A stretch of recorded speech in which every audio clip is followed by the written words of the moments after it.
Do you ever feel like no matter how hard you try to be a good parent, that you're still not parenting the right way? Like there's just so much advice out there about how to properly gentle parent your kids, how to not raise your voice all the time, always stay patient, always stay kind, always validate everybody's feelings, always like it's exhausting. It's exhausting because not only are we expected to do that as moms in 2025, but we're also expected to work, to run businesses, to juggle a million other things, to run a household, right? And honestly, like when you are thinking about the reality of the things that we are thrown in as women in today's day and age, it's exhausting to think about that we have to do everything perfectly and then also gentle parent our kids. And if we're not gentle parenting our kids, if we're not staying kind and patient and validating everybody's feelings all the time, that somehow we're bad parents. You want to be calm in the storm, right? But at the end of the day, you're hit with reality. Maybe your toddler has a tantrum. Maybe you are exhausted from having just worked like a 12-hour work shift. Maybe, you come home and it's a mess and you have to clean everything and you have to put dinner on the table and your kids are misbehaving. And that's the reality that I'm talking about. That it's very hard to be a gentle parent, a gentle guide in that real moment, okay?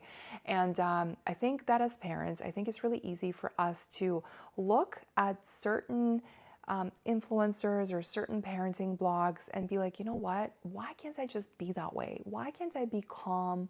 Why can't I just remain patient all the time, right? And then we start feeling guilty about it because we're like, well, what's wrong with me? Like, am I just angry? Am I just always just mad at my kids? Am I just going to be this way forever? Am I ruining my kids by being the way that I am? So I wanted to talk about that. There's a specific incident that triggered this video for me, or that triggered me, my desire to start the conversation about this. Is the other day I was just browsing YouTube and stuff, and I came across this video of a mom encouraging gentle parenting, in the middle of a toddler tantrum. And usually I'm not one to like bash others or to especially judge other moms. In this case, I feel that I have to talk about that maybe from a judgmental point of view because there's a reason for that. Okay, just stay with me. So the video was of a child throwing a tantrum, and specifically this child was showing acts of aggression. So throwing stuff at her mom, slapping her mom, hitting her mom. And the only two phrases that her mom was saying in the middle of this video was, hands are not for hitting, we don't use hands for hitting, and that's it. So the video is like 45 seconds long. During those 45 seconds, the child is clearly showing signs of aggression, yelling, screaming. I think at one point she bit her mom. And then at one point she took like one of those plastic toddler chairs and she threw it at her mom's head. And her mom just kept repeating, hands are not for hitting, we don't use hands for hitting, and that's it. I was horrified, okay? The reason being is because I looked in the comment section and it was divided. Half of the comments were, what are you doing? Like, your child is clearly undisciplined. Your child needs limits and boundaries. The other side of the comment section was, oh, I wish I could be as patient. I wish I could be as calm. So the reason why this triggered something for me is because, look, if you are a mom, if you're a parent who is struggling with a child who's showing, signs of discipline issues, maybe signs of aggression, you come to YouTube or you come to Instagram for some support to see maybe how other parents are doing it. And then you see this mother doing it and you're like, well, like, why can't I just be calm and collected? The problem is that this mother, yes, she's showing gentle parenting, but she's only showing one side of gentle parenting. And that is the calm and the collected and the, the patient side of things. She's not showing the other side of things, which is setting limits and setting boundaries, which you absolutely need to do when it comes to gentle parenting. And I think this is what's missing in today's gentle parenting world. And I think actually the term gentle parenting, it used to be something else entirely, and I'll talk about that in a second. But what has happened is that it's changed over the years, and I think I've started seeing it probably around COVID time, maybe 2021, 2022, where gentle parenting has started veering into a completely separate category of parenting altogether. Okay, so That's what I wanted to talk about today. The way that I'm going to structure this video is I'll talk about the few parenting styles that are prevalent today, because I think it's important to see where other parenting styles fit in and where gentle parenting fits in, okay? Then I'll talk about how gentle parenting has changed over the past few years. And then I'll talk about how do we, in modern age, how do we fit gentle parenting in with our lifestyle, with everything else that we have going on? Because chances are in 2025, we are not, like for example, me, right? I am a mom of 3 kids. I have a job, I have a side business, I have a household to run, I have 3 kids to parent, to discipline, to manage. I've got all of these things, right? So sometimes it's unrealistic for me to expect that I'm always going to stay calm, I'm always going to stay patient. No, I am a person I'm a person with just a million other things going on. So and yes, I do want to be calm and I want to be gentle and I want to be kind and collected and validate people's feelings, but there's a limit, okay? There's a limit. And I think it's fine to have those limits. I think it's healthy to have those boundaries. So anyway, let's just dive right into this video, okay? This is a long-winded introduction, I guess. All right, so this is the 3rd time I'm trying to film this video. Right now it's after hours. I just put my kids to sleep. Honestly, can I just say this? Filming YouTube videos when you have kids is a lot harder than it looks, okay? There's a lot of effort that goes into making these videos when you have children, because you always get interrupted. Earlier on in the day, I had my baby. She woke up while I was filming, so I had to, of course, tend to her.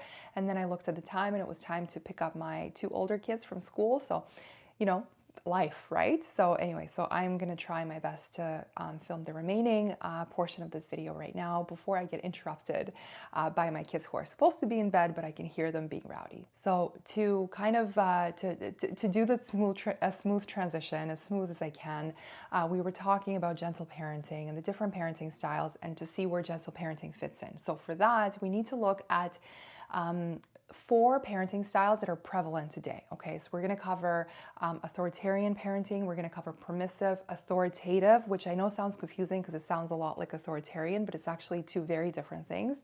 And the 4th one, gentle parenting. There's a bunch of other parenting styles that you can read about. There's conscious parenting, there's free range parenting, which sounds hilarious because I think of chickens when I hear free range parenting. There's a bunch of others that kind of crept up over the years, but these 4, authoritarian, permissive, authoritative, and gentle parenting, are 4 kind of dominant ones that you see today. So first you have authoritarian parenting. So this is your typical, I want to say old school, very like my way or the highway kind of style parenting. There's a lot of rules that are enforced, and there's very little explanation. So it's kind of where you can hear somebody say, you do it right now because I say so, no questions asked, right? So in a scenario where, let's say, just to bring you up an example, actually this is something that happened recently, so this is easy for me to kind of tie into this scenario. A couple weeks ago, it was a cool day and it was raining, and every time it's raining and if we need to get out the door, I ask my girls to put on their rain boots. I've got like these summer rain boots. They're very light, but they protect your feet. And my oldest one refused to put on her rain boots. She's like, I don't want to put them on. I don't like the color. I want to wear flip-flops. And I said to her, well, no, you're not going to wear flip-flops because it's cold and it's raining. You need to protect your feet. You have to put on the rain boots. So that was my example. But an authoritarian parent might say, no, you have to put on the rain boots, no questions asked. That's it. So you kind of like enforce the rule. You don't offer any explanations. So the benefits to that parenting style is that kids learn respect, they learn discipline. The challenge of that parenting style is that kids are prevented from being able to kind of express themselves. And the most important thing is kids end up being fearful of the consequence, not so much understanding what those consequences are or why they should avoid them, but they just are fearful of the consequence, period. So that is the authoritarian parenting, okay?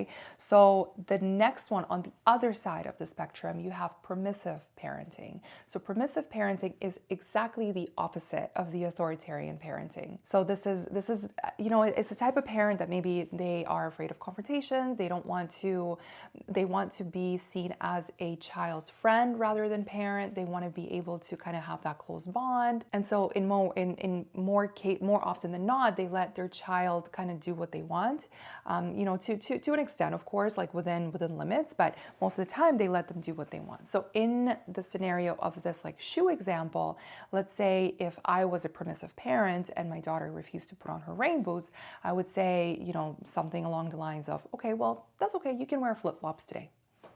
Done, right? So this is like permissive parenting in action. The benefit of this type of parenting style is kids feel very loved, they feel understood, and they are free to express themselves. The challenge with this parenting style, and there's a huge challenge with this, is that there are no boundaries. And because there are no boundaries, the kids will struggle with responsibilities later on in life. And to be honest, another challenge, like disadvantage to this parenting style is a parent, remains frustrated down the road. Yes, they kind of let their child do what they wanted in that moment, so they avoided that confrontation, they avoided a meltdown, but they get frustrated inside because they know inside, deep inside, right? If you let your child get away with something, that it doesn't feel very good. So the next one that you have on the list is called authoritative parenting, okay? I think I fall in this specific parenting style because it's a mixture of the two. It's a mixture between authoritarian and a bit of like permissive. It's kind of like the balance of the two. You've got structure, you've got warmth, you've got understanding, you've got validation, but you have your limits and your rules and your structures. So in this sort of parenting style, parents set limits, they set boundaries, but they explain why, right? This is what's missing with the authoritarian style. They don't explain why. With this one, with authoritative style, they do explain why. So you enforce the rule, but you also tell them why you are enforcing the rule. If you kind of threaten a consequence, you should explain why you are using that specific consequence, if that makes sense. And you can also give the child options. So for example, in the scenario of the shoes, right? And this is actually what I ended up saying to my daughter. And what an authoritative parent might say in that situation. I know you want to wear your flips or Crocs, but you can't because it's raining outside and you need your rain boots on to keep your feet warm and to keep your feet protected. So either way, those boots are getting on your feet. So do you want me to help you or do you want to put them on yourself?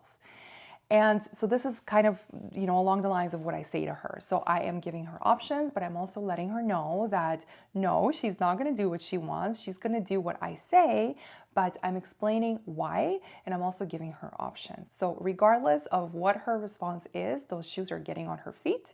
And whether she's like kicking and screaming, I am carrying her out to that car and we're getting in the car and we are going to wherever we need to go. And then comes a gentle parenting. Okay, so gentle parenting was initially intended to be very similar to the authoritative parenting. So you have like the warmth along with the explanation. You have the validation along with boundaries and with limits. And you have, teaching instead of punishing and enforcing, harsh or strict discipline. And the benefit to this style is that kids feel deeply understood and they feel loved and they feel safe and they feel cared for. And it's great, right? It's amazing. The challenge with this parenting style is without setting limits and without setting boundaries, this parenting style can very easily fall into permissive parenting style, okay? So you see how I got here? I talked about the idea of what that lady showed on her social media. Her style wasn't exactly gentle parenting, it was more permissive parenting, but it was packaged in a gentle parenting gift box, so to speak, to show other parents that, hey, this is what gentle parenting looks like. Well, actually, no, it's not what gentle parenting looks like. It's what permissive parenting looks like. So with gentle parenting, it's absolutely necessary to enforce those limits, to build those structures, to build those boundaries. Otherwise, the kids are going to just take full advantage of it. They're going to walk all over you and you are going to be trapped. You're going to be so frustrated as a parent, okay? So just remember that gentle parenting is good, it's kind, it's respectful, it's it has really good roots, but it has to have boundaries and it has to have limitations.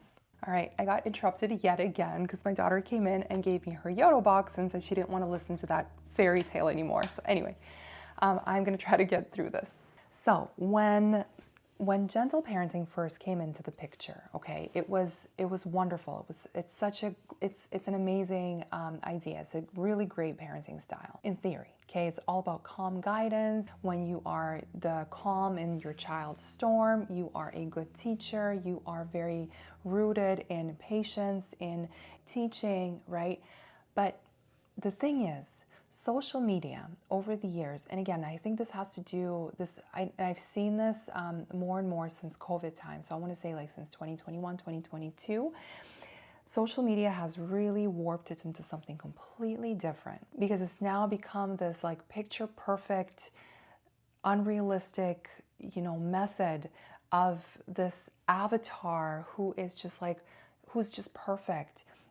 This person never raises their voice. This person is always calm. This person is like, they're always in Zen mode, right? Nothing gets through them. And look, I am a very down-to-earth, positive, optimistic, kind of easygoing person, but like stuff gets to me. Like when it comes to kids, when it comes to, the way that they behave sometimes, it's really difficult to remain calm and to remain patient because of the following things. Okay, look, and I said this in the beginning of this video, but so we have a million things going on, right? We are juggling like a mountain full of stuff.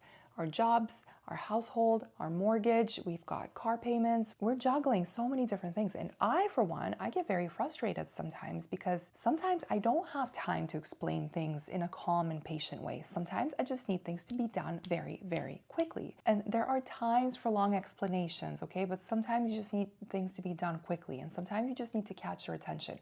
Another example could be, so right now we're biking a lot and I'm teaching my older one how to ride her bike. So we're out biking all the time. And sometimes like when we're riding on the driveways, like, or on the sidewalks, I'm always telling her, be careful, because when there are driveways when a car could be backing up and not, sometimes they may not see the child on a bike. So I keep telling her, please be careful. You always have to look both ways. I don't trust other drivers. I trust you, but I don't trust other drivers. And I tell her why. That she's small, she's little, even though she's on a bike, she's a little taller than she is height-wise, but she's still, shorter than some of the pickup trucks that we see in the driveways, right? So if a pickup truck was to back up, they may not necessarily see her. So I always tell her, please be careful. So this is a time and a place to explain things to her. Now, if we are going out biking and if I see that she's kind of like riding on the sidewalk and if I see one of the cars in one of the driveways starting to back up, I don't have time to explain things. I'm gonna yell as loud as I can to catch her attention. And I know this is probably not a much suitable example when it comes to gentle parenting, but like there is a time and a place to be gentle, and then there's a time and a place to be loud, and maybe to be angry, and maybe to shout and raise your voice. And, as long as you do it still in a respectful manner. Look, there are times when I snapped at my kids as well. Like, and do I feel guilty about it? A little, right? I really do. Because sometimes it's just my cup is like overboiling, overheating, and overflowing. And it's just like, oh my goodness, because of all the things that I'm mentioning, right? We're juggling just so many things. I don't think women were meant to juggle everything that we're juggling today. It's crazy how much stuff is on our plates. So yes, I mean, I did have those moments where I absolutely yelled at my kids very loudly and very not in a very nice way, and I felt guilty about it. You know what I did? I apologized to them. And I explained why I yelled the way I did or why I said the things that I did. As long as there has to be boundaries, right? As long as it's still, in a respectful boundary, there's no verbal abuse, there's no verbal aggression, there's no like physical aggression, God forbid, right? So, but at the end of the day, kids are resilient, and at the end of the day, you are a human, okay? You are a mother, you are a woman juggling way too many things, okay? You need to cut yourself a break. You need to cut yourself some slack. And honestly, what matters most is not that we're going to be perfect, okay? Because there's no such thing. We can't be perfect. What matters most is that we love our kids, is that we connect with them. And yes, it's so that we set those boundaries. So by all means, please practice gentle parenting for sure, but have those boundaries set in place. You're going to thank yourself. Your kids are going to thank you. Maybe not right away, but they will. So just remember, at the end of the day, all your kids need two things, okay? They need your love and they need your limits, okay? This is how they grow. This is how they learn. This is how they know to look both ways before they cross the street, you know, to put on their rain boots every time it's cold so that they don't catch a cold. Like they need to learn these things. And the only way they learn these things is if you set those boundaries, okay? You need to set those limits. So if in the future you come across like a reel or a video on gentle parenting that it just seems like too perfect, it probably is, honestly, because you don't know what's happening behind the scenes. You don't know what that person is compromising to act the way that they are in front of camera, right? Maybe they have help. Maybe they have a nanny who comes and helps them with the kids. Maybe they have a cook who cooks their meals. Maybe they have a cleaner so they don't have to clean. Maybe they are a stay-at-home mom and they don't have to work outside of the home 10 or 12-hour shifts, right? I'm not saying stay-at-home moms have it easy. They definitely don't. But just an example, right? You don't know what's happening behind the scenes. So it's better not to judge, and it's best not to compare yourself to that person. And another last thing that I want to leave you with is whatever you come across on social media, take it with a grain of salt, okay? Similar to the reason why what I just described, that you don't know what's happening behind the scenes, but take it with a grain of salt and make it your own. Okay, there's no one size fits all when it comes to parenting, mothering, discipline, any of that stuff. Okay, you are unique. Your family is unique.